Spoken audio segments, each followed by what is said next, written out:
What's good? What's good, everybody? Welcome back to another episode of the Urban Platform Speak. Make sure to like and subscribe to the channel as you come in and check out the content. Got my man Jim in here today and Clayton. We're going to chop it up, man. Where y'all want to start at? Y'all want to start with that Green Bay Chicago game or what? Oh man, was that fire? Before we get started, I want to shout my little cousin out, if that's okay. Oh, that's good. I want to shout out Aiden Abel. He broke the John Curl High School record. Okay. He did it on Friday. He broke Emmanuel Quickly record, and not only that, he became the 11th player in Baltimore County League history to score 2,000 points. Oh, wow. And amongst the list is guys like Rodney Monroe and Quentin Daly. So he ranks among those guys. So I just wanted to shout him out. That's it. If you watch it, yeah. What's up? Congratulations, yeah. His name is Aiden Abel. All right, man. I'm putting that on the watch list. Yeah. You can watch his games on YouTube. John Curl High School. You can watch him on YouTube. But I just wanted to shout him out. The family know I do this on Sunday, so you never know. Yeah, that's what's up. That's awesome. Yeah, man, that's what's up. Man. Chicago Green Bay game last night was a pretty good game, man. Nobody expected Chicago to look like that, like this year. Or did y'all have them looking like this? Well, I don't know if you remember, but at the beginning of the year during training camp, I said, "Hey, what I'm hearing and reading in the news is that Caleb Williams has turned a corner." And so I've been silently impressed with the way that the team has played like a team. He's played within himself. He hasn't hurt them and made bad decisions. So it's almost like you're seeing that development come along, which gives me hope on a couple of different levels, right? You seeing guys like Caleb Williams who struggled and start to have some success and put his team in a winning position, and guys like Bryce Young, who's starting to do those things, man. Clayton, it's given me some hope for JJ. Hey, JJ had a hell of a game last weekend. I'm telling you. So with that in mind, I'm not surprised that the Bears were looking like what they were looking, but this was going to be the test, right? This was the game to say, okay, this is put up or shut up time. If we want to take control of this division, we got to handle business at home. And it was probably one of the more entertaining. At one point, it was 6-3, and that's probably one of the more entertaining 6-3 games I've ever seen. It was old school, NFC North, old school, grind it out. Defensive toughness, get after the runner, get after the passer, and it was a fun game to watch. And then in the third and fourth quarter, Green Bay really took over. I mean, they were in control, and somehow with just enough time, they scraped together a drive. The Bears scraped together a drive to get down there. They needed 2 scores, right? They're losing 13-3, or was it 16-6? 16-6, something like that. Yeah, 16-6, and they need a touchdown. They can't. They get down there and they stall. It's like, okay, well, we gotta kick a field goal and get some points. But by that time, it was already under the 2-minute warning. It's like now it's Hail Mary time. Try for the onside kick with the new onside kick rules. You got to declare. You can only do it in the fourth quarter or whatever under so much time. And at this point, I'm thinking, well, it was a fun game, but the Green Bay Packers definitely took control at the end of the game. And man, if the special teams didn't come out and just nail it, man, and they got a good kick, got a lucky bounce, got on that ball, fought for it, And they said on the broadcast, it's like in today's game, it's like an 8% chance of getting that onside kick. And sure enough, if they didn't do it, and I already forgot another important part in like the third quarter when they're already down a bunch, they get it down and Green Bay has like 4th and goal. Was it 4th and goal? No, it was a turnover. It was like 1st and goal or 2nd goal, and they got a turnover and got the ball back to keep them from scoring at all. Right. So if they don't get that turnover, they don't get the onside kick. They're not even have a prayer of coming back. So they get the ball back, they go down, they score, they kick the extra point on a very windy night, which was the other thing, man. Those kickers were dialed in on a windy night, and that you could see that ball move, and so even the extra points were not gimmies, and they tied it up going to overtime, and man. That was I was feeling like once they got in overtime, I was like, man, they're gonna win. Yeah, I give Khalib a lot of credit for that bomb he threw in overtime. Yes, you couldn't have put that ball any better. No, DJ Moore caught that motherfucker with the guy hanging on him. He laid it in the basket. But I will say I'm not blown away with Chicago. I'm not. No, I'm not. That was a tough, gritty game. It was physical. I like how physical they were. But if they put their shorthand receiver out there on special teams, Green Bay did, and he dropped the onside kick. They didn't get a lucky bounce. He dropped it, and he's the best hands on the team. So I would say they got some good fortune in that with that onside kick thing. They got lucky. Sure. Yeah, they got lucky on that. But if Jordan Love, and I'm gonna say this, man, I'm really impressed with the kid that came in for Jordan Love. Willis, what's his name? Malik Willis. That sounds right. Yeah. Yeah. Man, he played well. He played really well. You know, they really started picking it up in the second half. He played really well. So, like I say, Chicago, they're better.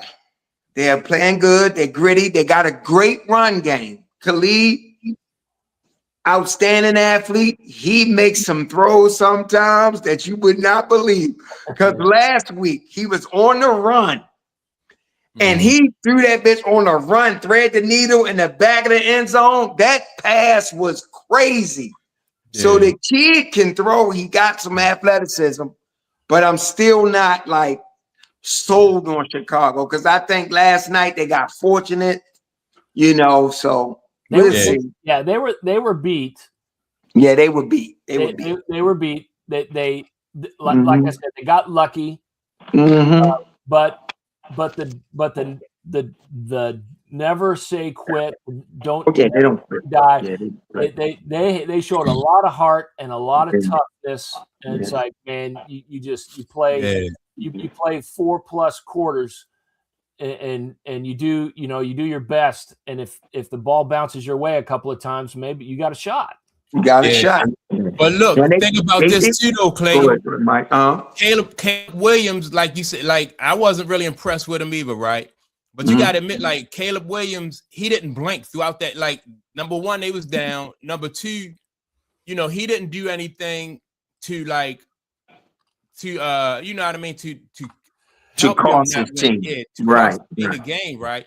Right. And I wasn't sold on him from day one, but I was like, I don't know. He threw a pass yesterday too, a sidearm pass where he threaded the needle to his guy, and I was like, this Caleb Williams guy, man, he not hurting the team. No, he not no John Elway either, though. You know what I mean? Like where everybody would just.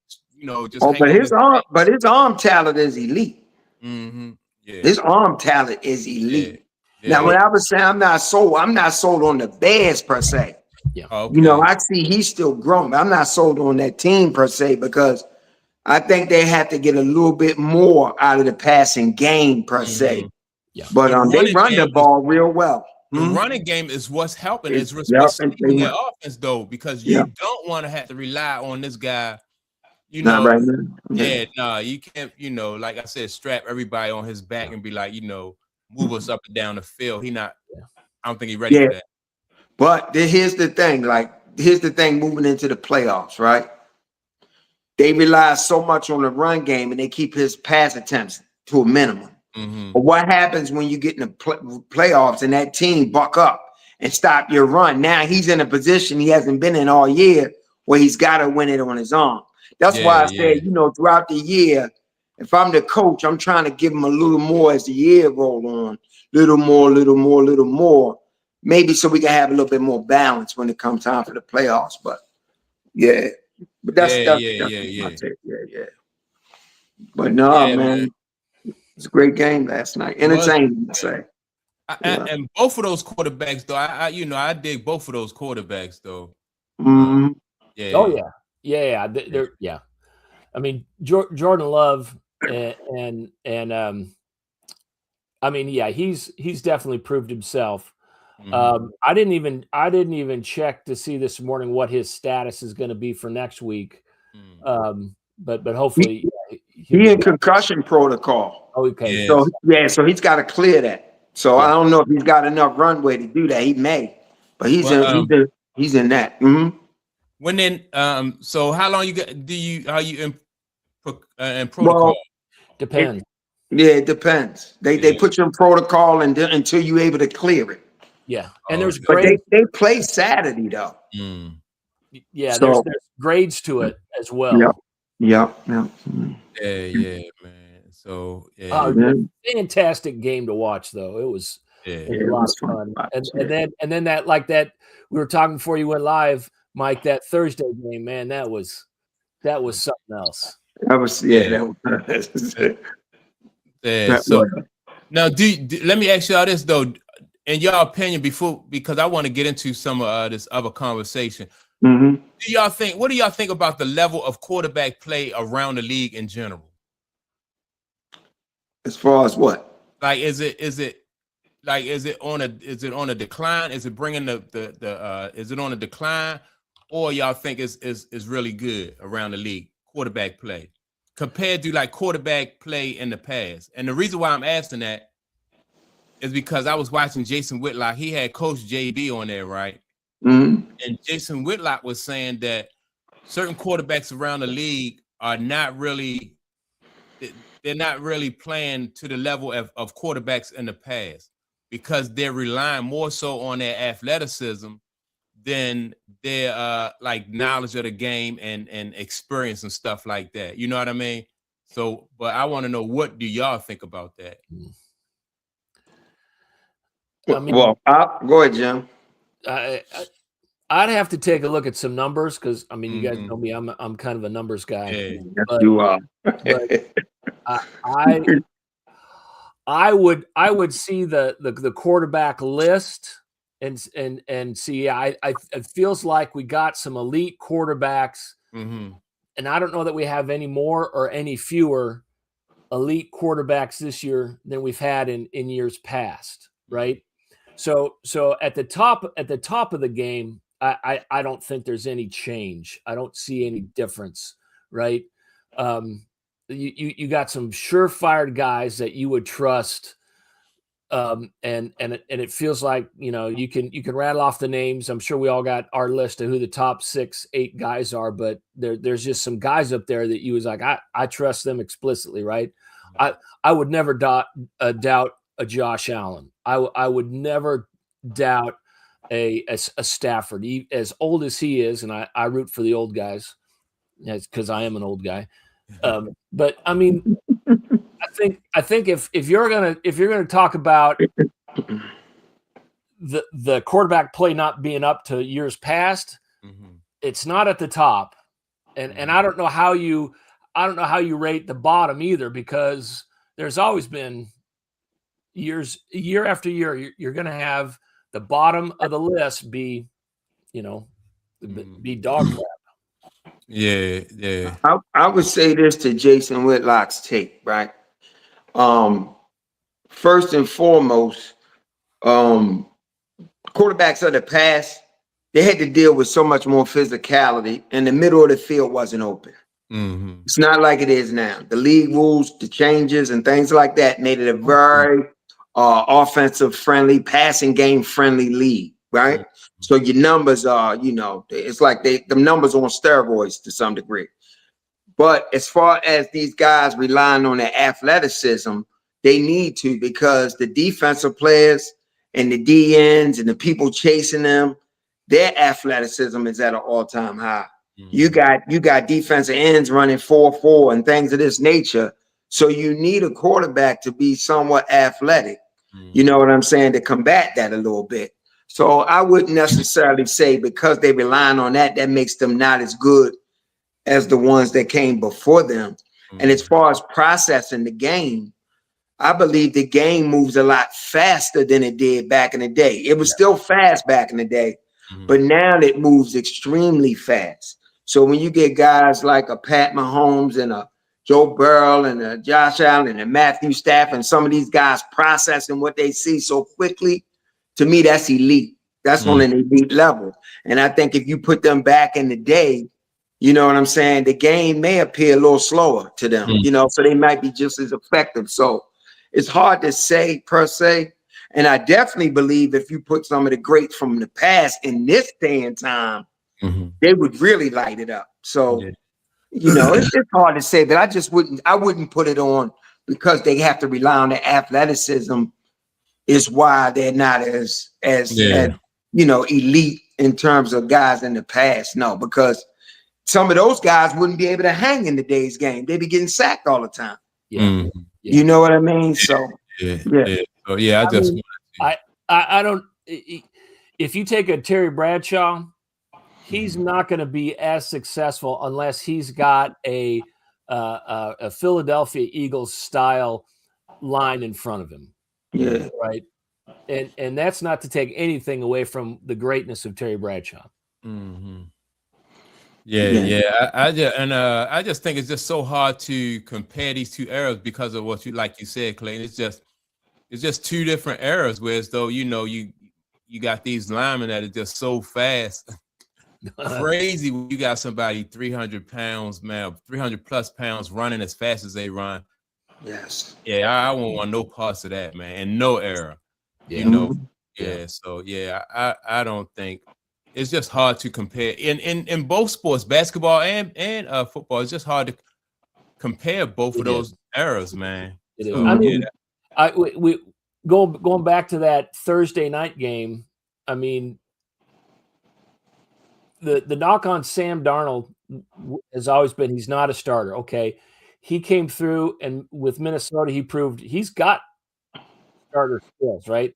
And he's not an elite. He's not on that elite list yet. Right? Mm. He's on the cusp, but then the next knock was, well, he can't win the big game. Man, that Thursday night game, that was a big primetime game.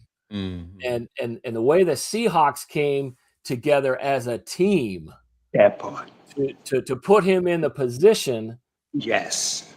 And I mean, that was such an entertaining game. Yes. Against the team that everyone says, well, this is going to be the team to beat this year. Mm-hmm. I mean, that was a clash of titans right there. I was impressed with Sam Darnold from the standpoint that the 2 interceptions didn't derail him. Yeah. And the way the Seahawks kept him in position, kept him in the game, and he was able to execute down the stretch. It didn't get in his head. Yeah. Yeah. Sometimes when you throw multiple interceptions, it's in your head. Mm-hmm. And now you ain't no good the rest of the game, So he fought that off, and he had to fight his demons in that game. Yeah. He had to hold off them demons, and he came through for them when they needed it. So yeah, hats off to him. Yeah. Yep. Yeah, but man. So so the Ravens are playing New England today. New England tonight. They have to win this game because Pittsburgh, they just picked up another win. So the Ravens got to win this just to keep. Both teams have to win. Yes. New England and Baltimore.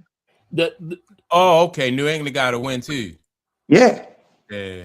Because they just lost to Buffalo. And Buffalo's one game behind. Yep. Okay. Yep. So, yeah. Yeah. Yeah. The playoff picture is looking pretty interesting. The Colts and the Ravens are out right now.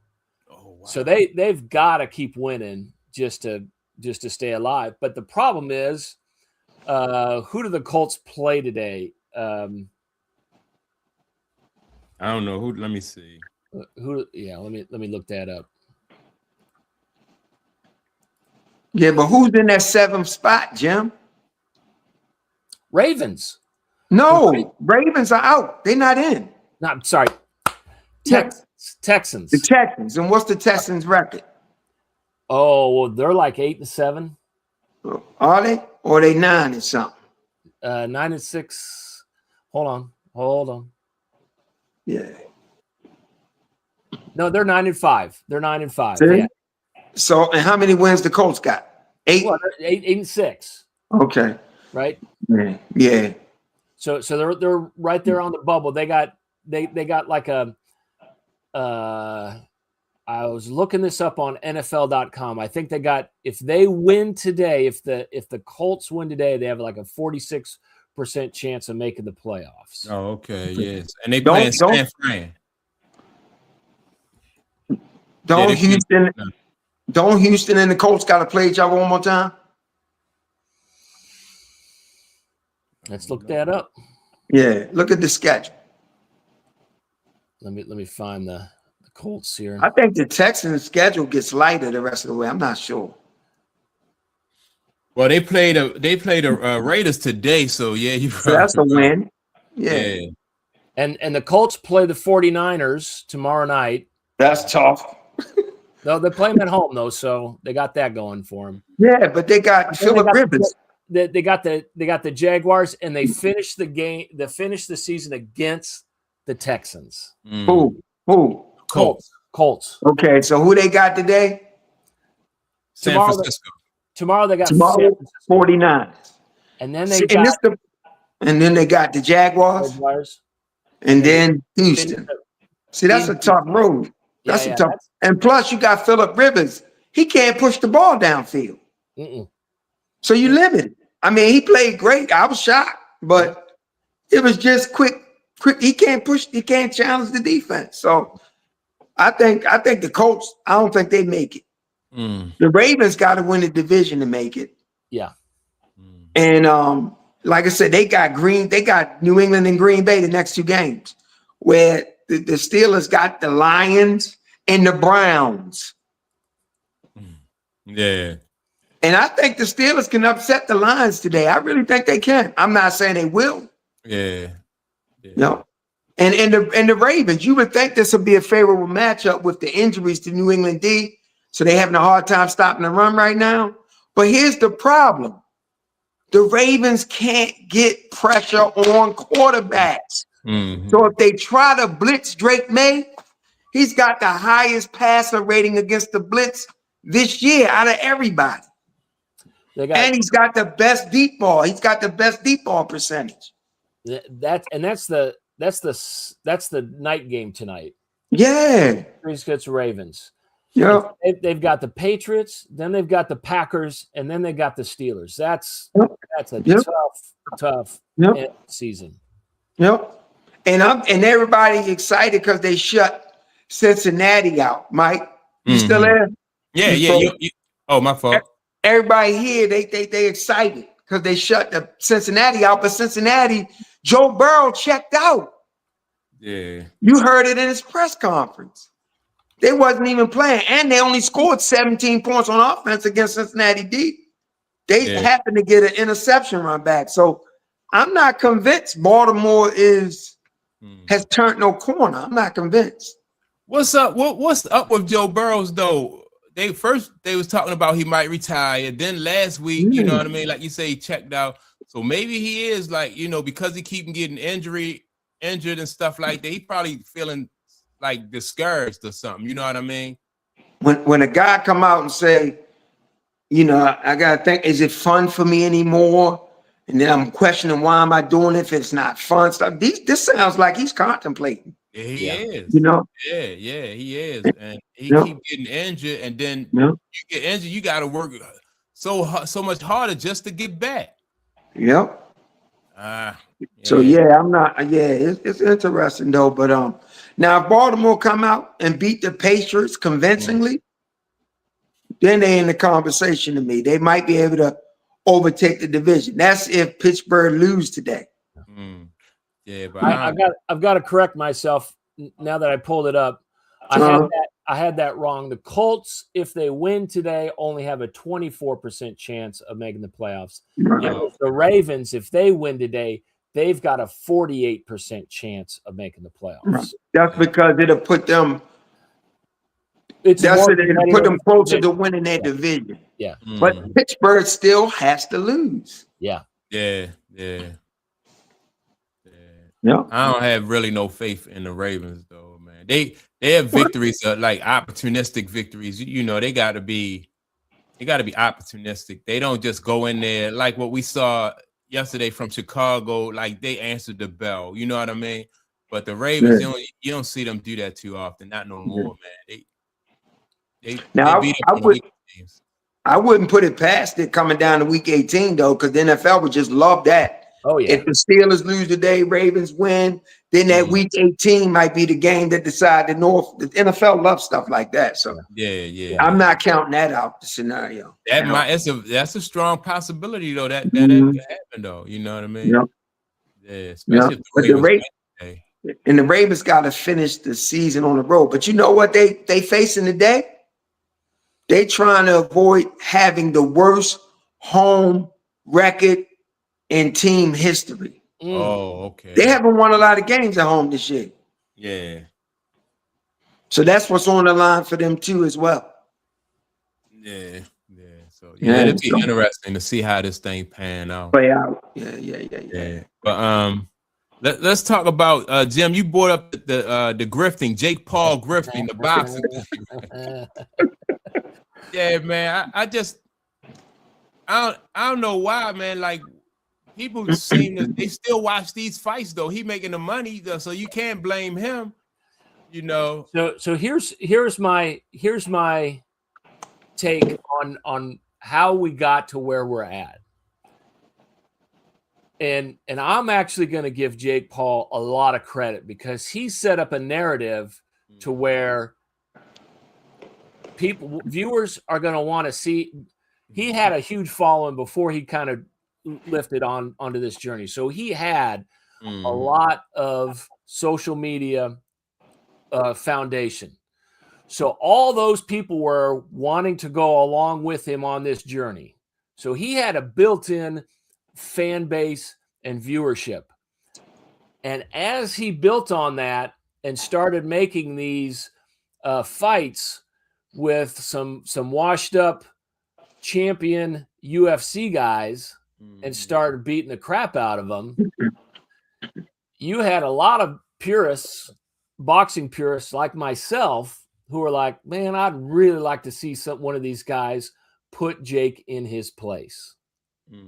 And it never happened. And then he signed up for that fight with Mike Tyson. Yeah, that was there. Yeah. And everybody was like, man, I want to see Mike put this guy in his place, knock his block off. And so where we got to till the fight with I lost the plot. The two-time champ. He fought the other night. Josh. Yes. Yeah. Joshua. Okay. Yeah. And you had a lot of people when he did get knocked out jumping on and saying, "Thank God I got to see him get knocked out." Now here's where I'm going to give Jake Paul a lot of credit. He was able to create a scenario where he got a lot of eyes on his matches, not because people like him or not because people hate him, because he didn't care how many people, and Netflix doesn't care how many people like him or hate him. Any of them care is that it's relevant, that people want to see what happens. Yeah. And so the fact that he lost, other than it's going to take him a good 10, 12 months to recover from a broken jaw in two places. He's going to be at home counting all of those millions just from that one fight. And maybe he's done, but the grift was all along he was building up this base of people to watch and either cheer for him or cheer to see him get his jaw broken. Yeah. I got a question though. He's done his job. Yeah. Let me ask y'all this though. First, do y'all think that fight between Conor McGregor and Floyd helped this situation snowball too?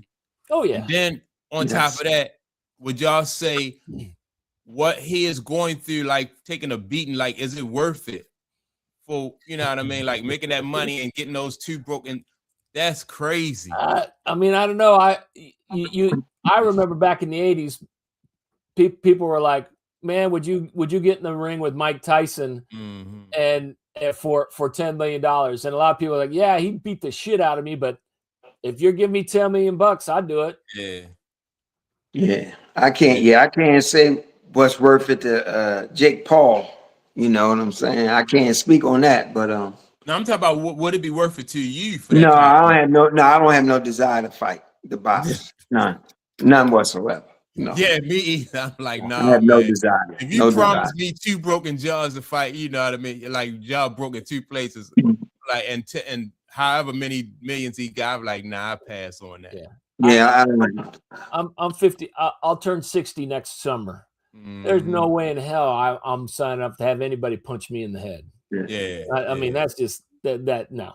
Yeah, that's crazy. There's not enough money, and I don't care that much about that to put my life on the line. But Jim, would you call him a con artist if those early fights and the things he did? I don't necessarily. I mean, you know what I'm saying? Like to me, he built an audience. His fights were entertaining to a lot of people. So and I wouldn't say he was. I wouldn't say he was conning people per se. I think. And I proposed this topic because, and I called it a grift. I think the subtlety here is that it didn't matter if he won or lost this. All he was doing was manufacturing interest in something that normally, I don't know why people would care about this fight if it was not built the way it was built, because we all know he did not earn the right to fight elite fighters, right, and box at an elite level. He didn't do it the way that he didn't come up through the ranks. He didn't earn his bones the way we want to see elite fighters make it to the pinnacle, right? Well, and so this wasn't about him earning that money. It was about him manufacturing the drama of people. I want to see someone beat him up, and I'll pay for that. Right? Yeah, but I mean, you know, I understand your point, but you can say he earned it because he came up with a plan, an idea. He had the vision, and he worked his vision. You know, I ain't mad at him. Yeah, however way we landed on it, but I think it's dope that you can go into a fight and it ain't sanctioned by no boxing commission. You know, I don't know if he got any promoters behind this. I think this actually. This might have been his first sanctioned fight. It was a sanctioned fight. I have to look that up because But I think it's great. And then you got to talk about the guys that signed on to fight with him.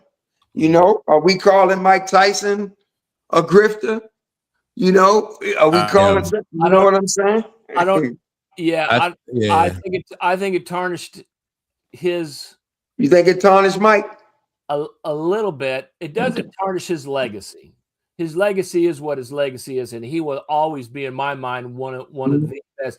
I put him a 1B to Ali's 1A in the heavyweight in the heavyweight. Yeah. I just think like over the years, boxing has lost some of its legitimacy anyway, right? And so it ain't got to the point where WWE type, that, but when you got a guy like Jake Paul come along and then he could pull this off, man, it just, I think it's genius for real though, because you had the guys at the top of boxing doing the same thing for years, and that's why people kind of lost respect for boxing. Some of the fights that Sugar Ray, like when he lost to Hagler, people was upset. I mean, when he beat Hagler, people was upset about that, so, and now you got a guy because of social media and the money he made off social media, he could set up a fight with Mike Tyson, man, and get Mike to agree to, to not break him in half. I think it's a good grift, man. Yeah. Good grift. So this was his. I think this was his first sanctioned fight. It was sanctioned by the Florida Athletic Commission. And but that's not a legitimate. That's not a legitimate boxing sanction. No. It is, right. So the title organizations. Right, so you got the title organizations like the WBO, the WBA, the BC or something like that. Yeah, WBC. Those are the organizations that have the belts, but every state has their own athletic commission that will sanction a fight and say, yes, this is a legitimate fight. Right. So the fact that they fought in Florida to be sanctioned, it had to be sanctioned by the governing athletic commission of that state, right? And so I'm all the title organizations are gonna only work with the commissions to say, hey, yeah, only our fights are going to be. So the fact that the WBO and the WBC and all those didn't care about this, that's one thing, because to them it's not on their radar. It doesn't matter to any of their rankings and all that, but it's still sanctioned by the athletic commission of that state. Because that conversation came up when he fought Tyson about the legitimacy of it being sanctioned and all this and all that. But I understand what you're saying, but it's still like. Well, let me ask y'all this though. Because Jake Paul has such a following and such a large fan base, don't that kind of give him some leverage? Whereas though these sanctioning bodies would be like, if he don't, he's still gonna fight, even if they don't sanction the fight, he's still gonna fight, right? Yeah. And so that means that they'll still be able to make some money off of these fights too. You know what I mean? Like the sanctioning bodies. Well, if he's got to pay any kind of fees or something to put the fight on, but that makes them obsolete. You know what I mean? If he be like, all right, I'm gonna fight without your sanction or without your approval, we still gonna fight. We still gonna make money. But if you got these governing bodies who say, okay, we're gonna participate, because they almost have to participate because they are losing relevancy. The more these fights go on without them sanctioning them, like people gonna be like, who cares if the WBC or these, if they sanction them or not? The fight's still gonna happen. But the commissions are going to be guided by very specific standards, right? You've got to pass a physical that has the same set of boundaries and guidelines for every single fighter. You're drug testing. You've got all of these procedures, rules, and standards that you've got to be able to meet. Before they will sanction the fight. Yes. I just think that this he got a good thing going. and part of the allure of some of these matches is heavyweight title belt on the line, and this person versus that's part of the allure, your resume, and all that kind of stuff. So Yeah, that's why I think it'll that always money, have, the commissions will have some relevance always because of the belts and stuff, you know. yeah, that's why I just think that money his money and his popularity just gives him leverage when he Yeah, like, it makes him yeah, be able to have a town, a city, Netflix, people host his events. Absolutely. yeah, it gives him Yeah, some more yeah, relevance, more leverage. I would yeah. think.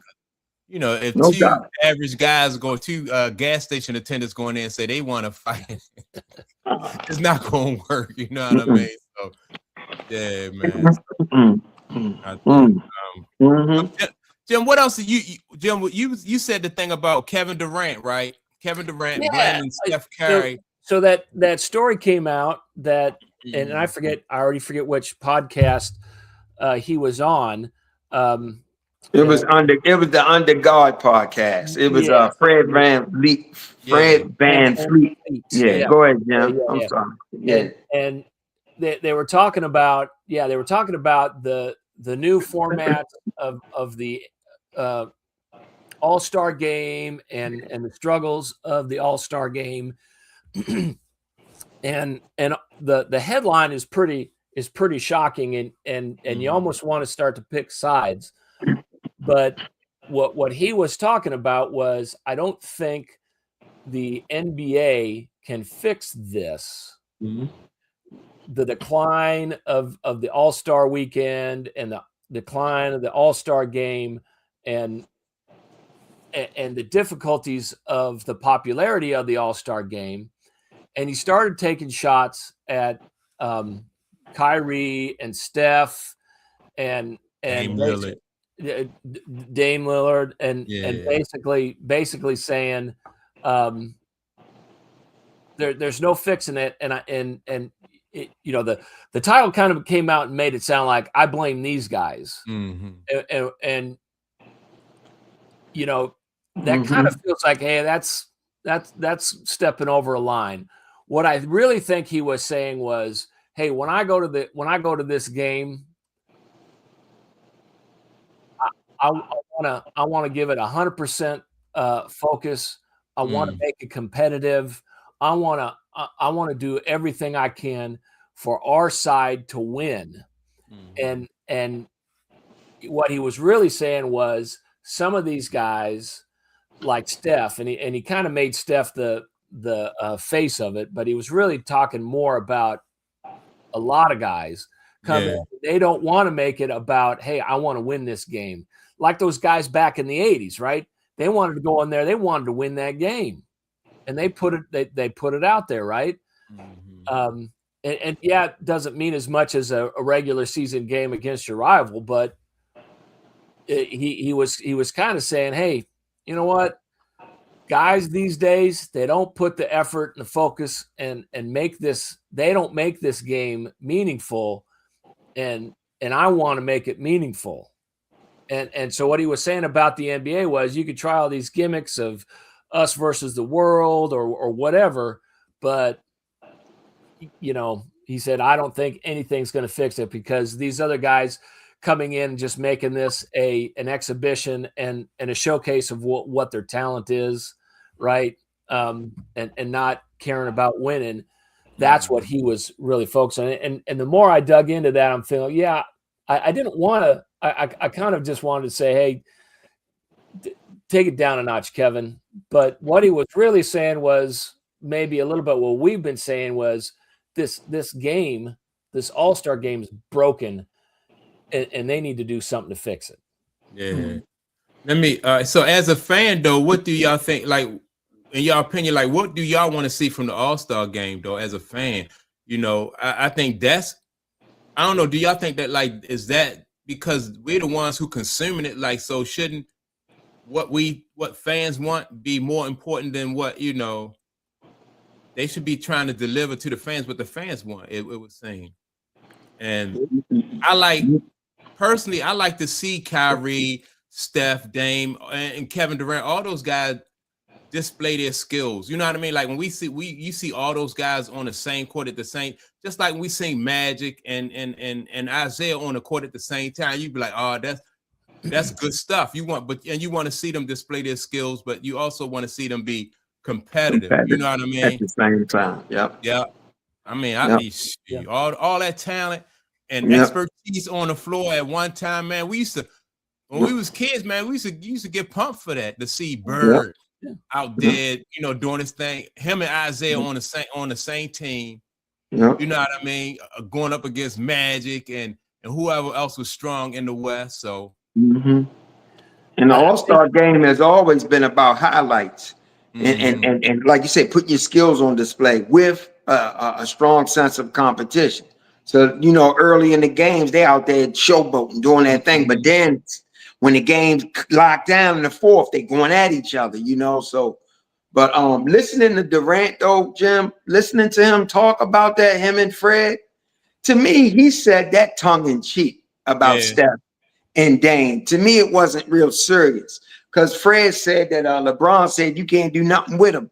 You know what you gonna do? I'm gonna talk some shit. You know, and Kevin Durant was pretty much saying, you know, guys shooting half court, but you know, LeBron be locked in, I'd be locked in, but guys shooting half court. But I felt like it was tongue in cheek. I don't think he was really saying, you know, he said, Steph shooting half court, I blame Steph, but he said it lighthearted to me. Then he said, and Dame too. But he had a certain energy about it. I just felt like it was tongue in cheek, and I felt like the media outlet that covered it put more emphasis on it than it really, to me, than what really needed to be. I don't think he was really going in like that, but he was just saying there's no fixing it. And you got to think, man, these guys had they multi-millionaires. It's not as much to play for back then. The dunk champion got you some deals outside of basketball. You know, playing good in that All-Star game got you more in terms of your brand and business. And it's not like that anymore. So I don't know how you fix it, because it's not even about Steph shooting half-court shots. Right. Because he shoots long shots in games and he's competitive. It's about the competitive nature of it. That's, to me, what's lost. There's no competitive nature at all. You know, so. Right. Yeah. And like you said, the fourth quarter is that's time when everybody used to ramp it up, right? And then the fans really used to get into that. So I think, you know, they gotta act like they care if they want us to act, you know, if they want us to care. You know, when we see them scoring 200 points in a game, you know, or over 200 points, 250 a game. You know, we like, you know, it was just a layup line. Nobody's contesting each other. Everybody's trying to save themselves from injury. You know, I mean, if you tag that on with load management, it makes sense that they ain't playing hard in the All-Star game, you know, because everybody's trying to preserve themselves for down the stretch too. So a lot of that has a lot to do with it. And ring culture has a lot to do with it. Yeah. What ring you mean culture does, believe it or not, huh? Well, ring culture in what way though?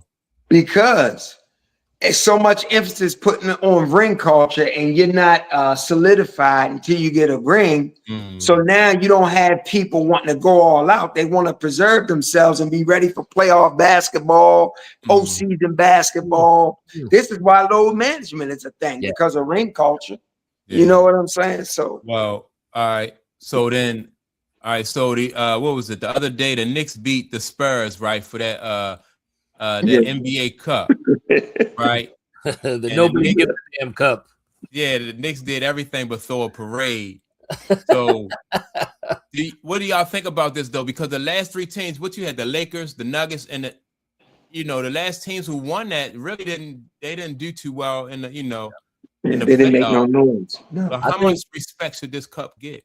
I think that's almost like them conceding the fact that we know we're not going to win the championship. I would say that. Just so they concede. If your focus is on, I mean, look at the Thunder, man. They were taken to the limit, and they did lose that game. That's not going to take anything off their shine, because they are definitely going to be the number one favorite to win the championship. Well, let me say this. That's a good point, right? I think just imagine if OKC Thunder would have won that cup throughout the season. Then at the end of the year, you see them challenging. So then the media could use that and say, well, all right, so that midseason cup, it gives it a little bit more legitimacy because now you could use that to forecast who's going to be in the thick of things because of who was in the thick of things during this NBA Cup. But until then, it's really not going to have no legitimacy. But see, I think the New York Knicks situation is different than those teams that came before them.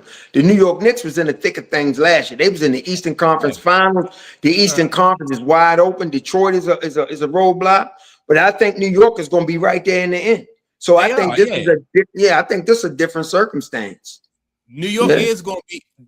I think New York is going to go further than what Denver and Los Angeles did last year, right? No question. The year before, So but. But my point is, until somebody the team who wins that NBA Cup follow that up with a championship, that's not going to give any legitimacy to that NBA Cup. Even if they do, I still don't think the NBA Cup going to have a lot of legitimacy to it.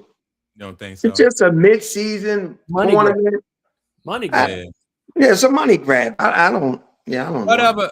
Well, I know the media. I know the media is going to try to draw parallel because I remember in the WNBA they were drawing parallel. They said the person that won the Commissioner's Cup or played the runner-up won the title at the end. They're going to try to do that, draw parallel. But I'm just the media. They got a job. That's what they do. I don't pay that stuff no mind. It'll never be legitimate to me. Yeah. I just think it's so. Even before the All-Star game, to have that type of tournament, I just think it's a waste. It's a waste. I like the course. The course look good. Yeah. Think about it though. Think about it when these guys playing for championships. You got to win 4. You got to be the team best out of 7. You got to travel. You got to play each other night in and night out. So many adjustments gets made. They get adjusted to what you're doing. Now you got to counter that. It's so tough to win a title. Playing that little tournament, that's just part of your regular season schedule. Yeah, I can't get with it. Yeah. Me personally, yeah. No, I can't. It just don't have any relevance as far as I'm concerned. No. Yeah. But I ain't mad at New York celebrating shit. That was a money grab. The players got a little bonus, didn't they? Oh yeah. Shit. They celebrate how you want. Yeah. Even Stephen A was going crazy. Yeah. Oh, for real, he was. Yeah, he a Knicks fan. Oh yeah, he started this show off with that. Yeah, I didn't even see it. Yeah. I see. Well, Stephen A. Smith, his reaction to that. Yeah, crazy. Yeah. So, who is that? Retro? Yeah, that was Retro. He said, hey, Retro. Yeah. Now, and Tunk brought up the Notre Dame should have been part of like the CFB. What y'all think about that? I mean, I think Notre Dame should join a conference. Y'all don't think so? Yeah, that would help them a lot. Yeah. It'll give them more leverage too, depending on what conference they, you know what I mean? What conference they join. But yeah, they trying to be independent, and it's working against them in most cases. Yeah, I think that I would have liked to have seen them part of the mix, and I think you're right. The fact that they seem a little antiquated by not being affiliated with a conference seems like okay. That little tradition has kind of no one cares anymore except for the alumni, right? And it's like just do yourself a favor, be a part of the power conferences and be done with it. Yeah. So on the one hand, I think it'd be useful, but on the other hand, man, I think the fact that they're independent too might, I think it work against them sometime. But like, who did they join though? SEC, the ACC, who they join? I mean, they've always been closely aligned with the Big Ten. Oh, okay. Ohio, Michigan, Yeah, Midwest, Michigan, stuff Penn like that. State. Yeah. Penn State. But what about their schedule, their strength of schedule? It's not like, who are they playing? They playing some top teams, right? Yeah, they play. They don't be playing no Yeah. cupcake schedule though. Yeah. So And for them to be in the national championship game last year and lose, and then how Yeah. many losses did they have this year? 2. Yeah, 2. They should be in the playoffs. They should yeah, be. There's no doubt in my mind. Yeah. So I don't know. I might have to take that back though. I think because if you join the SEC or the Pac-10 or all those other conferences, man, you just get lumped in with those. They just gonna have to. I think that it's so hard to recruit to where they at because it's so cold up there. And you got all those teams in Texas and Alabama and down south, man, Florida, where it's warm at.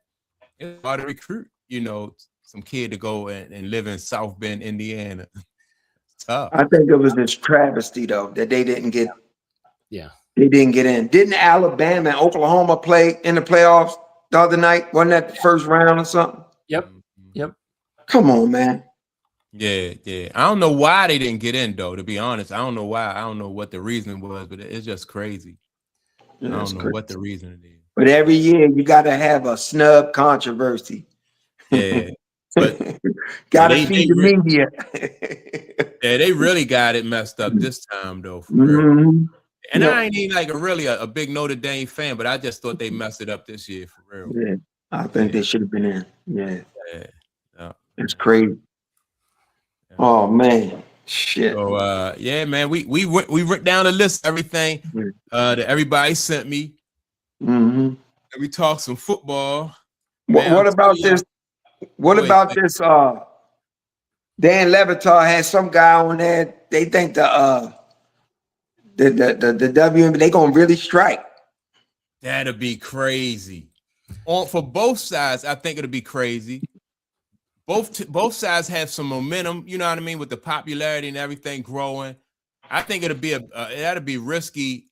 I think what they used to call it like a game of chicken, like who blinked first or something like that. Yeah. WNBA gonna get hurt, and the players gonna hurt themselves if they go to a strike. It's all about messaging, though. It's all about messaging. Yeah.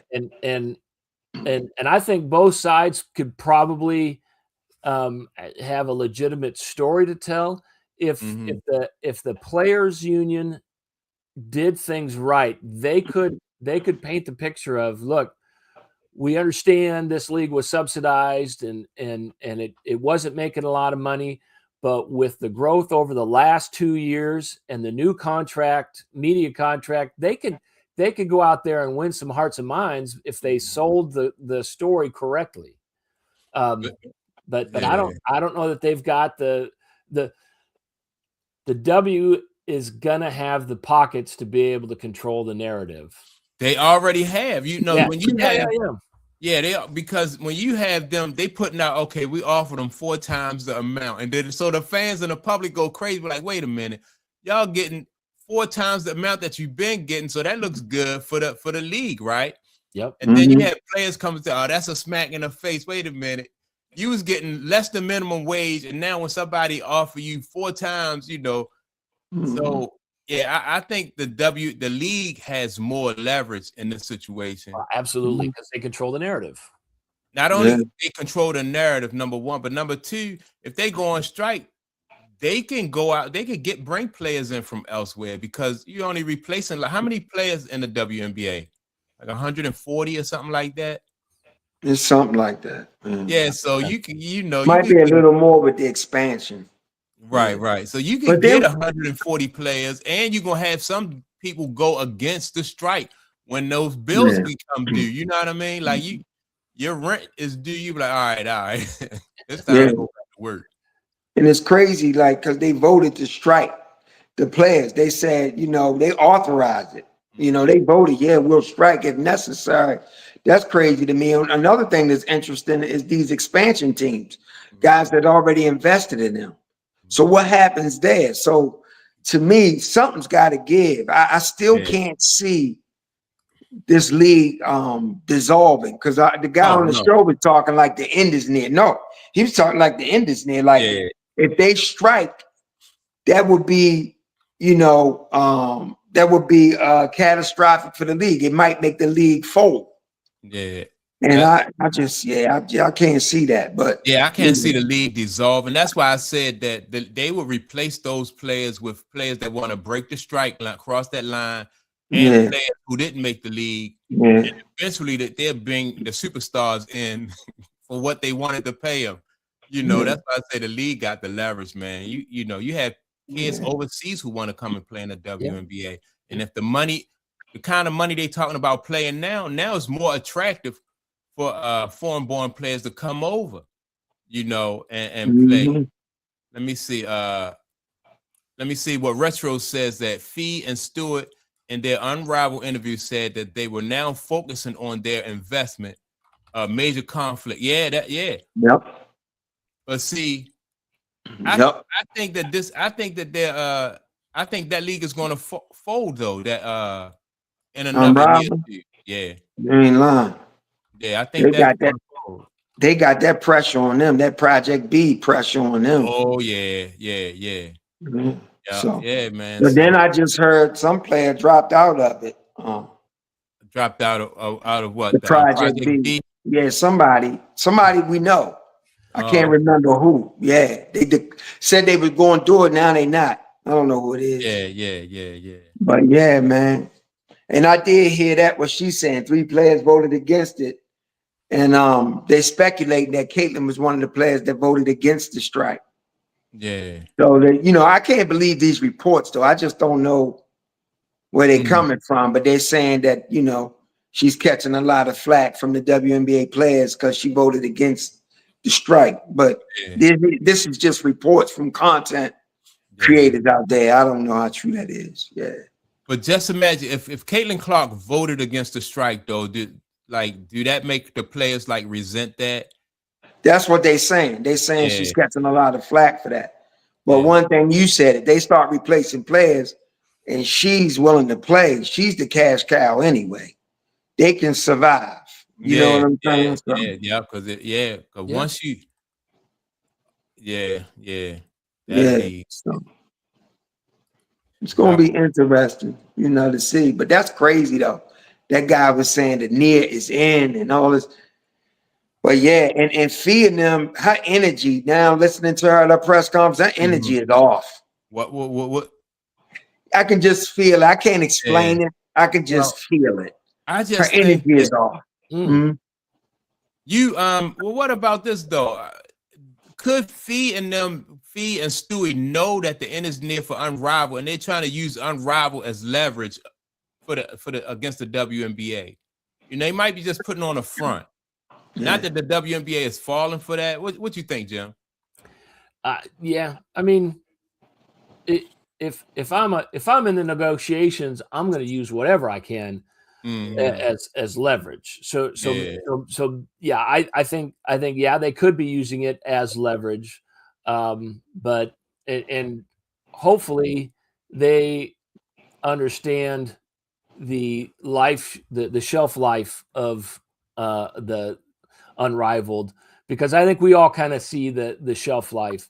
But I mean, if they're using it as leverage, the W is going to be like, yeah, well, we all see what the longevity is as well, right? So I guess what I'm saying is they're going to try to use it, but how effective that's going to be is, how well they can sell the fact that it's got legs, and I don't think anybody feels like it's got long legs. Yeah.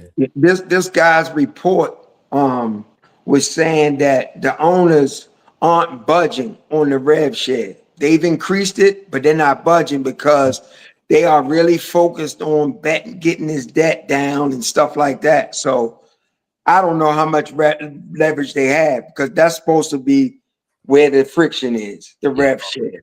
The revenue share, yeah. So and the owners ain't budging on 9%, right? I think they've increased it, but I don't know how much. But the players are trying to say it ain't enough. So I don't know.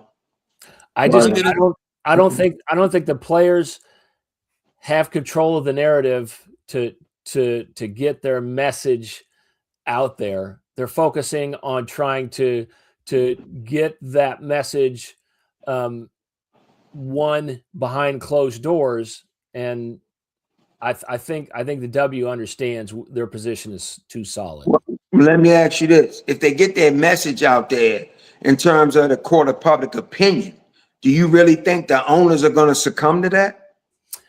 I think it's one thing that it's one tool in the negotiations, right? And I don't think it's not the straw that's going to break the camel's back. But I mean, if you can start with a strong position of, hey, the fans are on our side, I think that helps you when you go into negotiations. That toothpaste is already out of the tube. Yeah.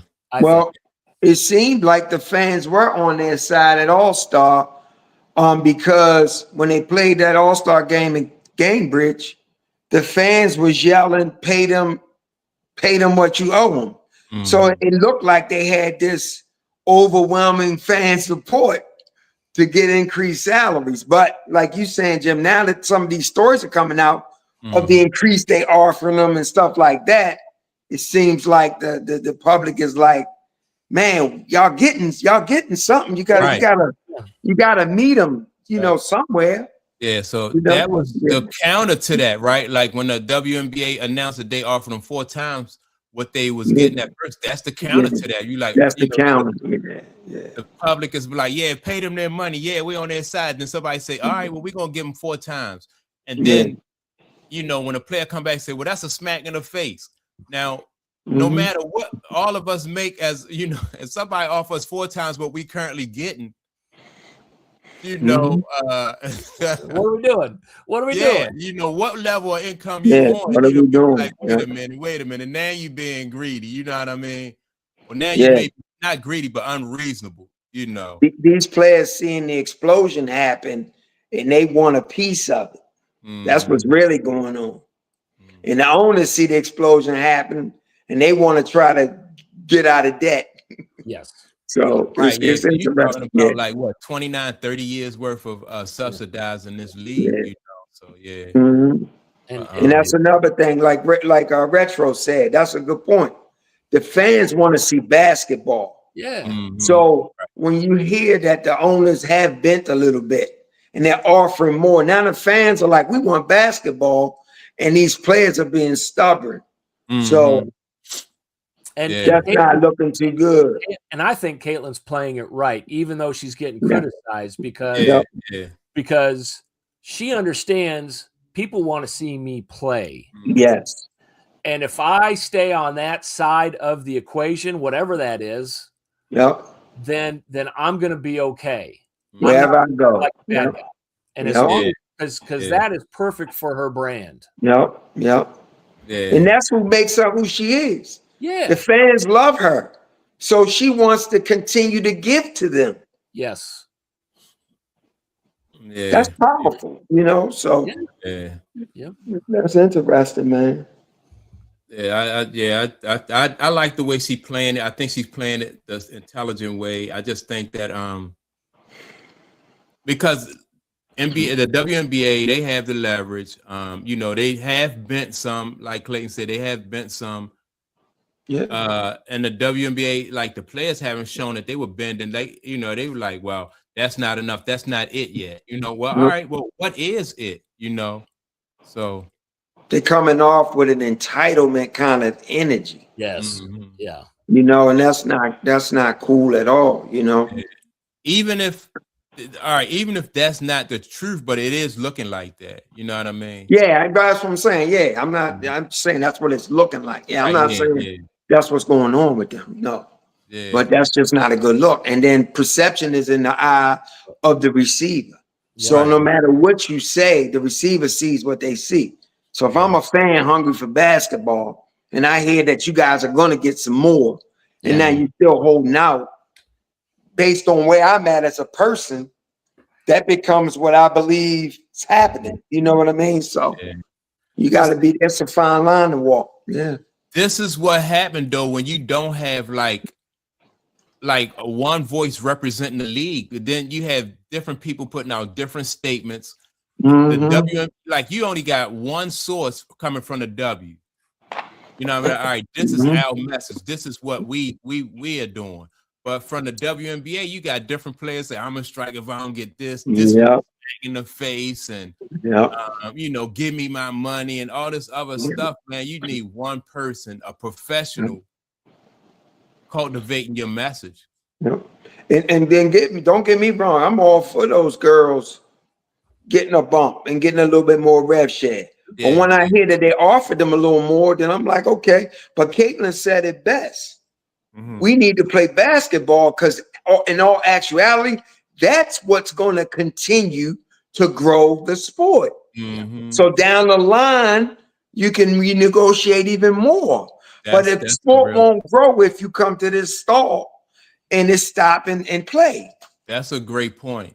That's a great point. That's a great point. Yeah, because all right, so if you just take right now, if you take the four times the offer that they put on the table 4 times the amount of what you're already getting, and you go out there and you ball for the next 2 or 3 years, and then like, all right, you know, we showed you, we bet on ourselves. We didn't like that deal, but now we showed that we worth even more than what you know what I mean? I would negotiate shorter terms, so we can come back to the table. Right. And that's so you bet on yourself when you do that. All right, we'll take a 2-year deal. Something like a 3-year window or something, and then come back. If you're a player and you want to earn $1 million in the league, that's going to take you 10 to 12 years. And now you're telling these girls, well, potentially you could do that in 3 to 4 years. All right. Now I can earn $1 million in like 3-4 years. Then shoot, let's renegotiate in 5 years. And the base salary is getting increased. I think going from 70-something thousand coming to this book, I think it's going into 6 figures now. Yes. You know what I mean? So hey, you can pay me 80 grand a year to play ball, and I'll be happy because I'm playing ball. You know what I'm saying? Right, yeah. What are we talking about? You know? Shucks. You know. So anyway, that's interesting, man. Yeah, there's something to keep an eye on, man. I hope that they don't, you know. I'm just tired of all these reports coming out and the let's get narrative. It's just like I'm turned off at this point. I think a lot of fans are just like Retro said, fans just want to see basketball. Yeah, I'm turned off. I'm turned off. The energy coming up off this whole thing. So, fans just, fans want to see basketball, and basically they want you to get your money, like Clay said, they want you to get your money too, but you don't like the deal, take a shorter deal, 2-3 year deal, and go back to the table. Who y'all like today, man? Who y'all like? The Steelers and Lions and the Ravens Patriots. 2 games I'm focusing on. Who y'all like? That was my question. What are the games that are important to you guys today? Those 2 games for me. Well, none of them important, but that's what I'm focused on. Go ahead. I think the Steelers have a lot more to play for than the Lions. Now the Lions are in the hunt. They need some wins to get into the playoffs. But I think the Steelers. I think the Steelers are highly motivated to get in there and get a win, and the Lions are they're licking their wounds right now, and I think the Steelers. I think it's going to be a tough game, and I think the Steelers and the Lions are going to play like their lives depend on it. Yes, but I think the Steelers are feeling like, hey, we got a shot to do something good this year. And so there's going to be some blood in the water. And Tomlin, with a win today, he continues his winning season streak. So that's another thing on the line. And they do call him a player's coach. He calls himself a player advocate, but they call him a player's coach. And I can see the players trying to rally around him. But Detroit, they got to leave it all out on the field. Detroit is so desperate right now. Detroit cannot afford a loss where even if Pittsburgh lose, they're not done. Okay. So this is going to be an interesting game. But I think if Pittsburgh win today, it's over with for the Ravens, right? Still not yet. Not if the Yeah. Ravens win. Yeah. Right. Yeah. Not if the Ravens win. The Not if the Ravens, Ravens win. Yep, you're right. Yeah, so you never know.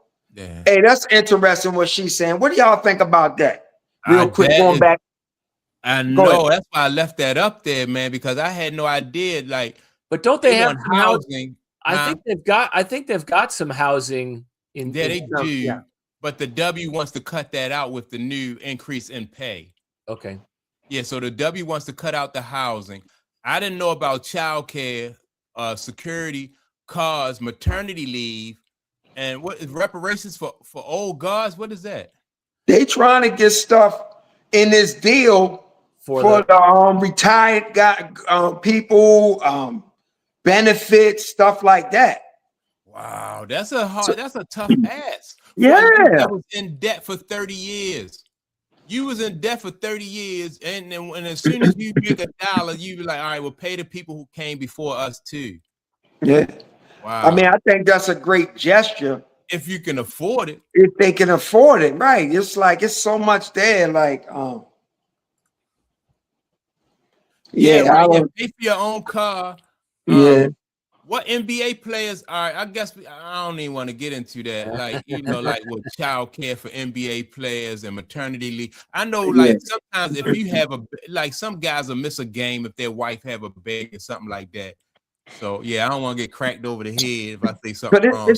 It's so much money in the NBA though. It's so much money. Right. Yeah. You can add these benefits, but. Yeah, and what's the guy? Phillip Rivers. That Phillip Rivers got what, 11 kids? got kids. Yeah, man. But I didn't know about the child care, the maternity leave. Well, definitely you get maternity leave if you're having a baby. You know what I mean? You can't be able to play and you 6 months. So yeah. So it's interesting, man. It's very interesting. I didn't know about the housing thing. If you're making all that money, you could buy your own house and your own car. Yeah. And security, like I don't know, do WNBA players need security? They do? Well, Kelsey Plum does, man, because she's got all those weirdos taking her picture and asking her for autographs. Yeah, I don't know. They said Caitlin had another stalker at the USA basketball camp. Yeah, now I can see with somebody with a fan base like Caitlin. I think Caitlin Clark, maybe what's the other girl, Angel Reese. Depending on what she going, where she going and what she doing, she may need security. But I think they got their own personal security though. Yeah. So it's interesting, man. That is interesting though. I appreciate that retro. Yeah, cause I forgot all about. That's a tough ass though. Mm-hmm. That's a tough ass, but and the Ravens. What do you think happens today, Jim? Mike? Man, I just lost all faith in the Ravens. I don't see them getting past New England, man, because they beat up on teams that are weaker than them. And I don't see them. I haven't seen them in a while since Lamar was like really healthy early in his career, where they stepped up to the plate and they beat somebody that was sure enough a playoff contender.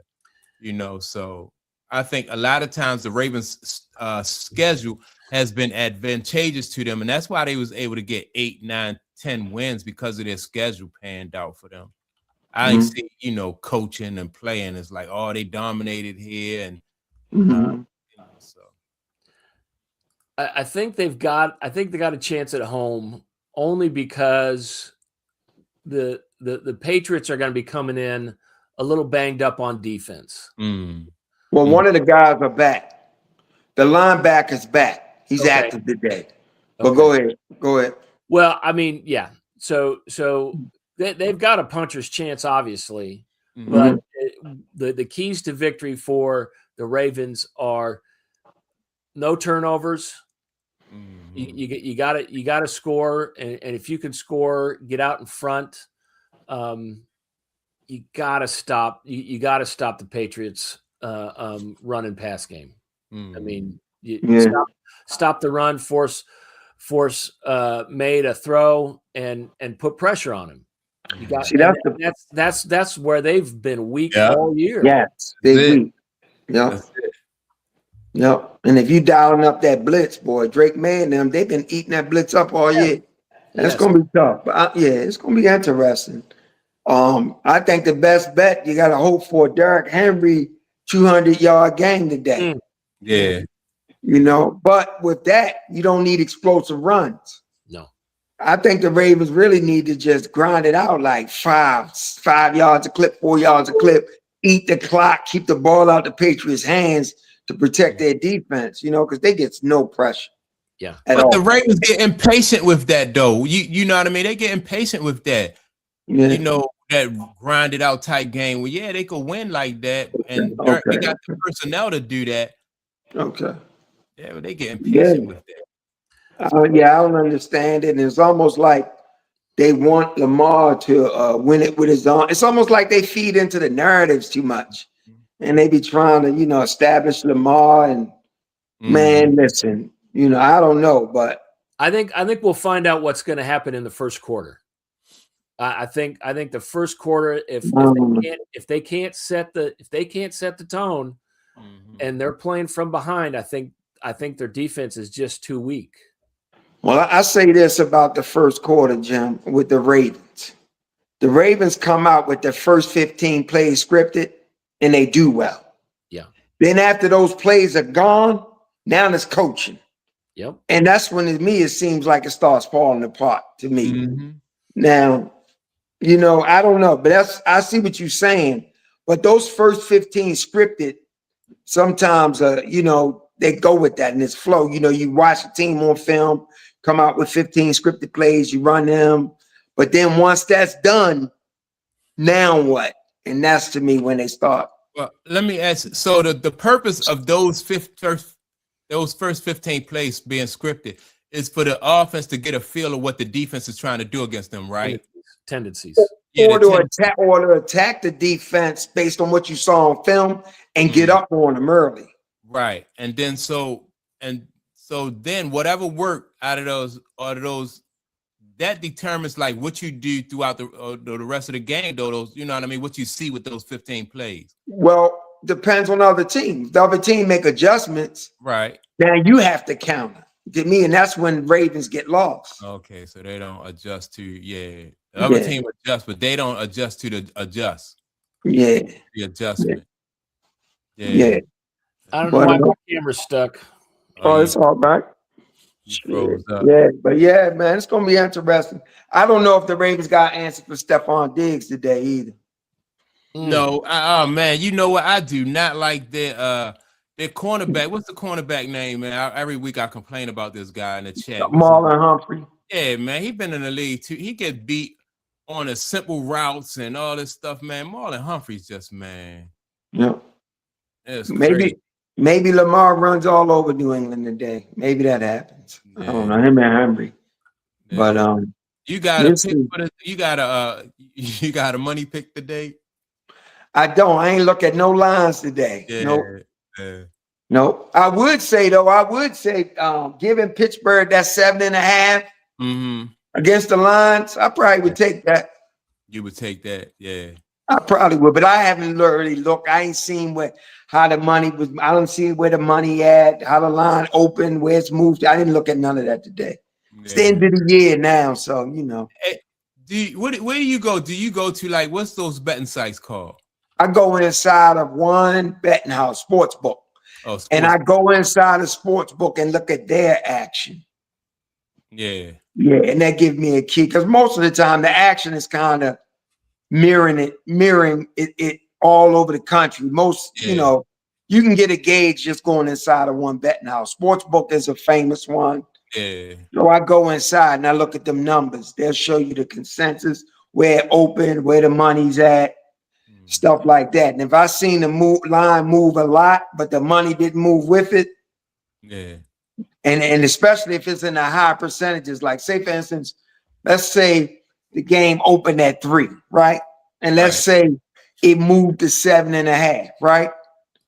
But it opened at 3, and everybody was betting with the favorite, with the lines, right? Right. Then they kept moving the line and moving it to 7. to try to get more people to bet with Pittsburgh. But let's say they didn't. Let's say it's still 90% of the money is on the Lions. To me, that's a strong indicator the upset coming. Oh, okay. You see what I'm saying? Because they wanted the money to move. Now, if the money would have moved and it balanced out, then maybe the game plays out. But if that money don't balance out and they constantly moving the line and there's been no injuries or nothing, that's when I say, oh, that's an indicator. That's an upset coming. Or I at least take the underdog in the points. You know what I'm saying? Yeah. So, hey, Jim, are you back with us? Yeah, no. I'm just trying to get my my okay. camera working. Because I want y'all to answer this question that Retro posed, right? She said, what do you guys think of the Heisman runner-up goofball? Who is it? Who was the runner-up? I don't know. Fill us in a Retro. Who is they already announced the Heisman winner? I don't think so yet, have they?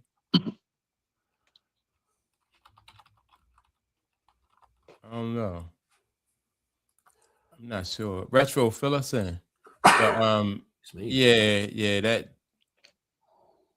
No, I didn't hear at all. I didn't hear at all about what happened with the Heisman runner-up. No, talk to us. Yeah. Mm-hmm. Nope. I do like that kid, that quarterback for Oregon. What's his name? Moore? Mm-hmm. Is that his name?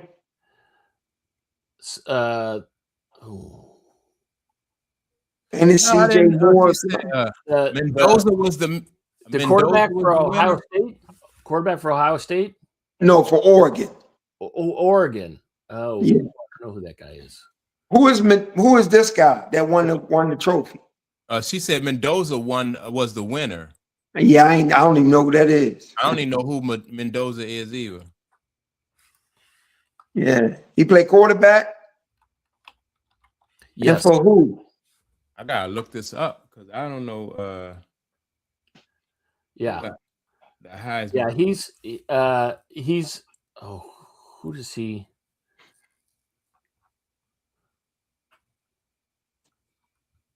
Oh, he's the Indiana guy. He's the Indiana. Oh, well, yeah, Indiana playing good football too. Yeah, he's Indiana quarterback. Okay, but that's a shame how good Indiana is, and I don't even know the quarterback. Yeah, man. Mm-hmm. Yeah, but I think the guy for Oregon, if they play well, I think he can come out. He good. I think his name's CJ Moore. I think Okay.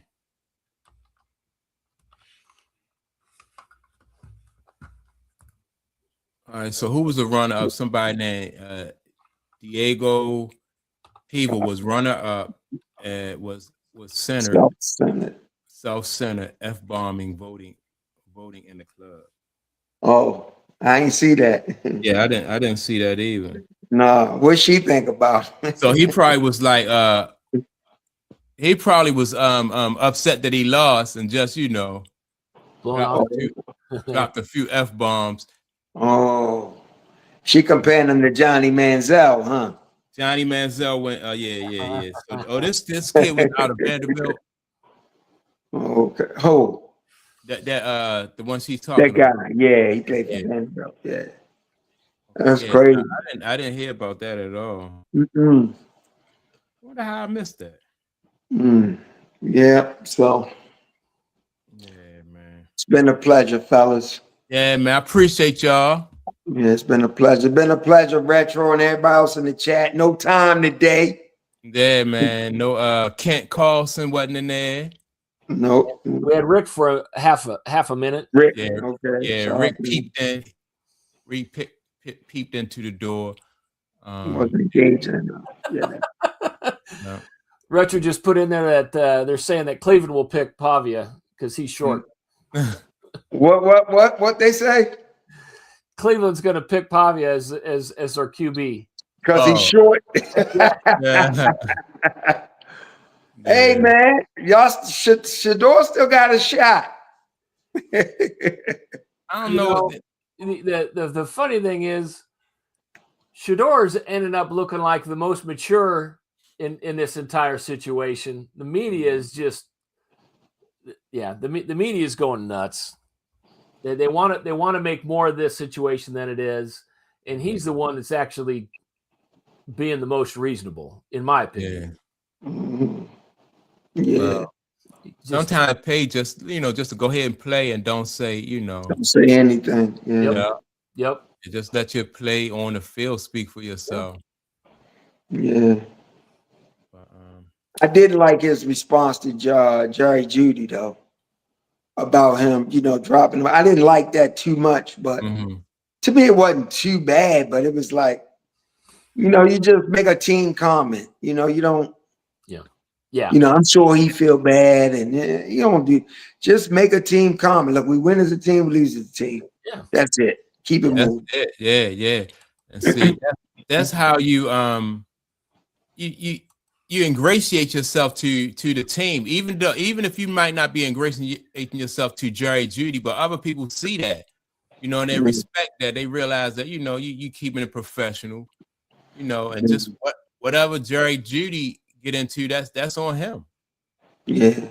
I think he dropped a ball or something that caused an interception or something. I don't know, but it's crazy. Everybody keeps saying the owner picks Shador. I don't know. They say that, but hey. Yeah. If the owner picked him, then is he going anywhere? If the owner picked him. Yeah. Yeah. Did y'all hear anything about Stefanski wanting out of Cleveland now? I haven't heard that. Yeah, I know. I think I saw a headline. Shannon Sharp said something about that, but I didn't click on that. He might, but he might. I don't know. I don't know though. I don't know about that though. Yeah. I don't know about that. Yeah, because Stefanski, I think he got job security there. Won 2 coach of the years and went to the playoffs. I think those head coaching jobs is too hard to get for you to be saying, I don't want to coach here no more. I'm gonna go ahead and you don't have those options. Like next year I'm gonna be with the 49ers. If you're a Cleveland head coach and you're having a struggling year, a struggling couple of years, yeah, you're going to be on the hot seat anyways. You think? I think he's going to be in the hot seat. Yeah. I don't feel like he is though. For some reason. Oh man, what happened this year? In a lot of, I think he's on the hot seat. I don't think he is. You guys think Taylor's in trouble in Cincinnati? I don't think so. I think because of the injuries to Joe Burrow. Yeah, I would agree with that. Yeah, I don't think he. And because everybody know, like when Joe Burrows is right and their defense is right, man, that team it's just a matter of. So who they doing a good job as far as bringing in the right people, and I don't know if the coach get credit for that or who get credit, but. And when they there, he coached him. So I don't know, man. I don't think he on the hot seat. Yeah, I don't need. I will say this though. I won't say Harbaugh gets fired, but I feel like if the Ravens don't make the playoffs, I think you're gonna see change at the coach. They might promote John, but I think you're gonna see change at the coaching position this year. Do you think Monken takes over if they do that? No, Monken's out of here. Okay. They trying to run him out of here in the local press, man. Nah. But you know what? Harbaugh, they've been getting rid of I think it's Harbaugh turn though, Clay. Now you might be right, you might move up in the ranks. Yeah. Else, but as far as I think they do need a new head coach. Maybe he do move up, Monken won't get the head coaching job. Yeah. He will not. I guarantee you that. He will not. Who do they bring in then to who would be some top candidates? You think don't know. What's his name? Kingsbury comes over from the Commanders? I don't know. I think they hold interviews because that's what the Ravens do. When they let Billick go, they held interviews. They brought in the guy from Dallas. He's on NBC now. He was the coordinator at the time, but then Jerry counted the Ravens office and made him the coach. What was his name? With the red hair. The guy was at Dallas. Yeah, he's the backup quarterback, and he had red hair. He had a long tenure at Dallas. He was at Cincinnati first, though. No. He the guy for Dallas. He on the NBC Cowboys. now. Yeah. I know you're talking about. Yeah. He on Sunday Night Football now. Oh, okay. Yeah. I forgot. I can't think of his name, but him. So I think the Ravens hold interviews, and they bring in candidates. That's what I think. If they replace Harbaugh, but I don't think Monken gets it. The guy you talking about, Jim, may come in for an interview. He may, Jason Garrett. Jason Garrett. Yeah, Jason Garrett. Yep. They pretty much thought they had him. He was a lot. And Jerry Jones made him the head coach of Dallas and it killed it. But I just think the Ravens gonna look around and take some candidates, man. There's some young coach. I think they want to go young and innovative. I think they want to try to mimic some of the things that these other teams have done. The guy in Green Bay, like the guy in the 49ers, like Sean McVay took over young. I think he wants some young innovation type creative guys, so that's what I think. I think they just interview people. Yeah.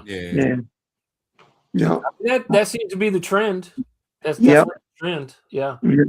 So we'll see. But if they don't make the playoffs, and I think it's in Baltimore Ravens' best interest not to make the playoffs. So you can really get some change. Yeah. But never know. They might make the playoffs and go on a run. Who knows? It's wide open. Yeah, it's wide open. See, that's the thing that happened when the Ravens first got Lamar Jackson, right? Mm-hmm. He was on the coach was on the hot seat then. He was done. He was done, and that saved his career. So you're right. If they make a run now, this dude every time his job is on the line, something happened, he'll make a run, and then they give him another contract for 8 years. You know, so yeah. So we'll see, but I think it's going to be interesting, man. They beat the New England Patriots today. I'm gonna be surprised. Yeah, I will too. But I'm gonna give them their credit if they beat them, depending on how they beat them. Yeah. So we'll see. Because I've been waiting for this game all year, them to play the Patriots. Yeah. So it's on and popping. All right. Oh man. All right. All right, fellas. I appreciate y'all. Hey, you guys have a Merry Christmas. Yeah, Merry Christmas, fellas. Enjoy. Yeah. And Merry Christmas, Retro. Yeah, Merry Christmas to everybody. Yeah.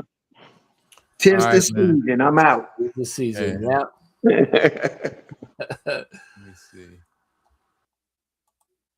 All right, man. I want everybody to make sure to like, subscribe to the channel. Thanks, Retro. Who else we had in here? Let me see who else we had in here. I'm sleepy now, but I want to thank everybody who tuned in and checked out the podcast. Make sure to like and subscribe. Also, don't forget to leave a comment, and we will check you all out next Sunday at 11 a.m. Peace.